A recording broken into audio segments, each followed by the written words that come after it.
दोस्तों नमस्कार, स्वागत है आप सभी का एक बार फिर से। चले जानते हैं बिहार की ताज़ा खबरों को। लेकिन उससे पहले अगर आपने अभी तक इस चैनल को सब्सक्राइब नहीं किया तो सब्सक्राइब कर लें, जिससे कि आपको बिहार की ताज़ा खबर रोजाना मिलती रहे। सबसे पहली और बड़ी खबर, पटना में राजद विधायक के घर 48 घंटे के अंदर 2 बार चोरी हो गई। चोर सरकारी आवास से नल और बेसिन उखाड़ कर ले गए, जबकि एसी टीवी को हाथ तक नहीं लगाया। चोरी वीर चंद्र मार्ग स्थित फ्लैट नंबर 14/5 में हुई और यह आवास बेगूसराय के साहेबपुर कमाल से आरजेडी विधायक सत्यानंद सम्बुद्ध उर्फ ललन यादव के नाम पर है। फिलहाल विधायक ललन यादव दिल्ली में हैं और यहां उनके रिश्तेदार विकास रहते हैं।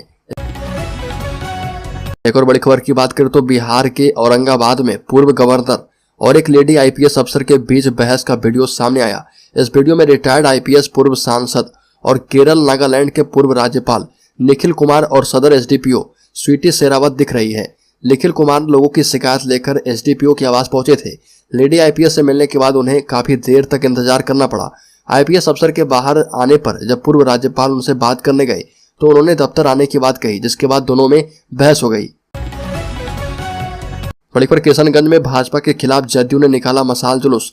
किशनगंज में जदयू प्रदेश नेतृत्व के आह्वान पर केंद्र की भाजपा की नीतियों के खिलाफ जनता दल यूनाइटेड किशनगंज के द्वारा पोल खोल अभियान के तहत पार्टी अधिकारी एवं कार्यकर्ताओं के द्वारा मशाल जुलूस एवं कैंडल मार्च रात्रि में निकाला गया। मशाल जुलूस किशनगंज शहर के चूरी पट्टी स्थित उर्दू लाइन स्कूल से निकलकर शहर के विभिन्न मार्ग का भ्रमण करते हुए गांधी चौक पर समाप्त हुई। कार्यक्रम का नेतृत्व पूर्व विधायक सह प्रदेश उपाध्यक्ष मास्टर मुजाहिद आलम ने किया। बड़ी खबर, नवादा जिले में 7 से 22 सितंबर तक चलेगा रोजगार मेला। बिहार, बंगाल, हैदराबाद, दिल्ली, गुजरात में मिलेगी जॉब। नवादा में श्रम संसाधन विभाग के द्वारा जिला नियोजनालय में 7 सितंबर से 22 सितंबर तक 14 प्रखंड में बेरोजगारों के रोजगार के लिए मेला लगाया जाएगा। जनसंपर्क विभाग के द्वारा जानकारी दी गई है कि तकजी 4S millennium skill assessor proper limited Gurugram द्वारा सभी बीएसडीसी कुशल युवा केंद्र सभी प्रखंड परिषद में सुबह 10 बजे से 4 बजे तक जॉब कैंप का आयोजन किया जाएगा। 7 सितंबर को हिसुआ प्रखंड कार्यालय में कैंप का आयोजन किया जाएगा। 8 सितंबर को काशीचक प्रखंड कार्यालय में जॉब कैंप का आयोजन किया जाएगा। बड़ी खबर, बेतिया में शिक्षा विभाग ने दिखाई सख्ती, एक साथ 2 विद्यालय में नहीं पढ़ सकते बच्चे। के पाठक ने दिया जांच का निर्देश। बेतिया में अब 2 विद्यालय में नामांकन कराकर पढ़ाई करने वाले छात्र छात्रा शिक्षा विभाग के रडार पर हैं। वैसे छात्र छात्राओं का नाम विद्यालय से काट दिया जाएगा। इसकी तैयारी बिहार शिक्षा विभाग के द्वारा कर लिया गया है। सरकारी विद्यालय में कई ऐसे छात्र छात्रा पढ़ते हैं जिनका नामांकन 2 विद्यालय में रहता है, एक सरकारी तो एक निजी विद्यालय में पढ़ाई करते रहते हैं। वही 2 जगह पर भी कई बार सरकारी विद्यालयों में एक ही छात्र का नामांकन होता है। इससे संबंधित बिहार शिक्षा विभाग के प्रमुख सचिव के पाठक ने जिला अधिकारी को पत्र जारी किया है, जिसपे उन्होंने दिशा निर्देश देते हुए कहा कि प्रत्येक छात्र छात्रा की ट्रैकिंग की जाएगी ताकि यह पता लगाया जा पाए कि एक साथ 2 विद्यालय में तो नहीं नामांकन करके पढ़ रहे। बड़ी खबर, बिहार के स्कूलों में छुट्टी में कटौती के फैसले को सरकार ने वापस ले लिया है। शिक्षकों के विरोध के बाद शिक्षा विभाग बैकफुट पर आ गया है। मुख्यमंत्री नीतीश कुमार ने खुद के पाठक के इस फैसले का समर्थन किया था। हालांकि कहा था कि उन्होंने अच्छा काम किया है। इधर फैसला वापस लेने के बाद भी शिक्षक संघ प्रोटेस्ट करने जा रहा। बिहार टीटी शिक्षक संघ के प्रदेश अध्यक्ष अमित विक्रम ने कहा कि शिक्षकों का विरोध जारी रहेगा। अभी सरकार ने सिर्फ हमारी एक मांग को माना है। राज्य कर्मी का दर्जा देने को लेकर सरकार ने कुछ जवाब नहीं दिया। सुशील मोदी ने ट्वीट कर मुख्यमंत्री से पूछा कि पाठक जी से और कितनी फजीहत करवाएंगे नीतीश जी। बता दें कि शिक्षा विभाग ने स्कूलों में तीज, रक्षाबंधन जैसे महत्वपूर्ण हिंदू पर्व की छुट्टी रद्द कर दी थी, जबकि छठ, दीपावली की छुट्टियों में कटौती कर दी थी। शिक्षा विभाग ने 5 दिन के अंदर ही इस आदेश को वापस ले लिया है। बड़ी खबर, श्री कृष्ण जन्माष्टमी 6 सितंबर और चेहल्लुम 7 सितंबर को मनेगा। इस मौके पर राज्य के पटना जिले में सुरक्षा के पुख्ता इंतजाम किए गए हैं। 20 वरीय मजिस्ट्रेट के नेतृत्व में 260 स्थानों पर 274 मजिस्ट्रेट और पुलिस अधिकारी के साथ ही 5000 से अधिक जवान तैनात रहेंगे। आपात स्थिति से निपटने के लिए क्विक रिस्पांस टीम और मोबाइल पार्टी को सक्रिय रहने का निर्देश दिया गया है। वहीं सभी क्षेत्रीय अधिकारी को छोटी छोटी घटनाओं को गंभीरता से लेने और वरीय अधिकारी को तत्काल सूचित करने का निर्देश दिया गया है। बिना लाइसेंस जुलूस निकालने की अनुमति नहीं है। डीजे पर पूरी तरह रोक रहेगी और जुलूस में पुलिस एस्कॉर्ट चलेगी। बड़ी खबर, पटना जिले में राज्य के शहरों में कूड़ा कचरे से बिजली और सीएनजी बनेगी। इसके लिए नगर विकास विभाग पटना सहित राज्य के 20 क्लस्टरों में कूड़े की प्रोसेसिंग और डिस्पोजल के लिए अत्याधुनिक प्लांट लगाएगा। इसकी शुरुआत पटना से की जा रही है। पटना मॉडल को ही राज्य के 20 क्लस्टरों में लागू किया जाएगा। पटना सहित आसपास के 11 नगर निकायों से रोज निकलने वाले 1450 टन कूड़े की प्रोसेसिंग के लिए रामाचक बैरिया में 5 प्लांट लगाने के लिए सैद्धांतिक सहमति मिल चुकी है। बैरिया में 86 एकड़ जमीन पर इसी माह से बाउंड्री का निर्माण कार्य शुरू किया जाएगा और पटना नगर निगम, फुलवारी शरीफ, बिहटा, दानापुर, खगौल, फतुआ, मनेर, मसोढ़ी मिलाकर रोज 1450 टन कूड़ा कचरा निकलता है।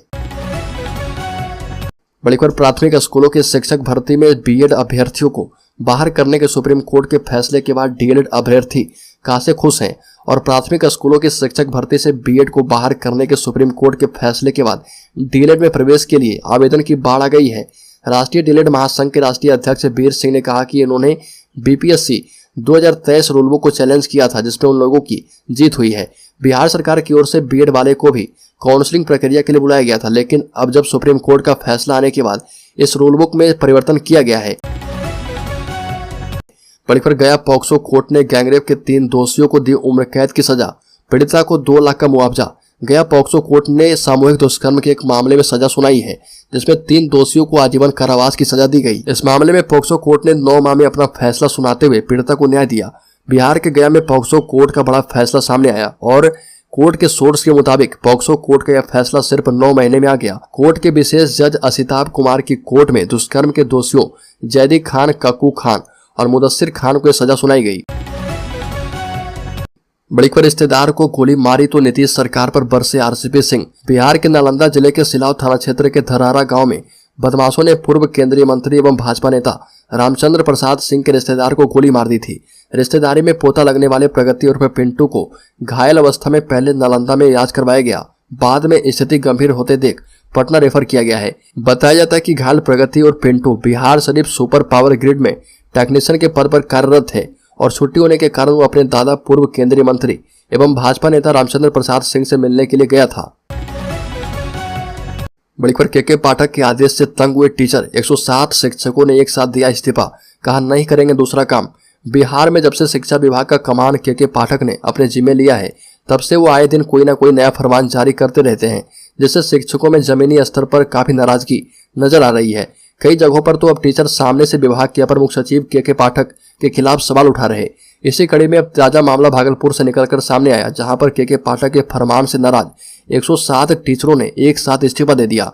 बिहार के भागलपुर में 107 शिक्षकों ने इस्तीफा देने के बाद उनका कहना है कि अपर मुख्य सचिव के पाठक कहते हैं कि पढ़ाई लिखाई के अलावा टीचर से दूसरा कोई काम नहीं करेंगे। दूसरी तरफ हमसे लगातार बीएलओ का काम करवाया जा रहा, ऐसे में हम लोगों ने बीएलओ के पद से इस्तीफा दे दिया है। सभी ने एकमत होकर अपना इस्तीफा अनुमंडल अधिकारियों को मेल पर भेजा है।